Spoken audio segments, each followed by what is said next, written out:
নতুন রাজনৈতিক দল হিসেবে এনসিপিকে পরামর্শের পরিবর্তে ব্যবহার করছে কয়েকটি রাজনৈতিক দল, এমন অভিযোগ করেছেন বিএনপির যুগ্ম মহাসচিব শহীদউদ্দিন চৌধুরী অ্যানি।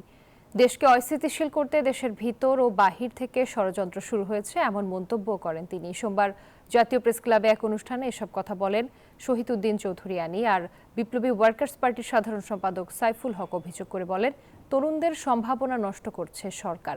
গণঅভ্যুত্থানে তরুণ যুবাদের স্বপ্ন প্রত্যাশা প্রাপ্তির খতিয়ান শীর্ষক আলোচনা সভায় আয়োজন করে বিপ্লবী যুব সংহতি। এতে অংশ নেন ফ্যাসিবাদ বিরোধী বিভিন্ন রাজনৈতিক দলের যুব সংগঠনের প্রতিনিধিরা। একটা রাজনৈতিক দল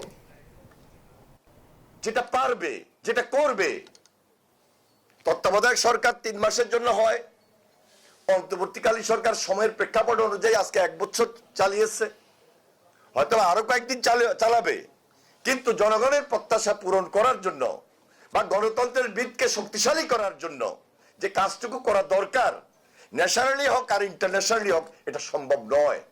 বান্ডেল থাকলে প্রতি সেনমানিতে টাকা বাঁচবে। বিকাশ সেনমানি বান্ডেল কিনে জিতুন প্রতি লেনদেনে।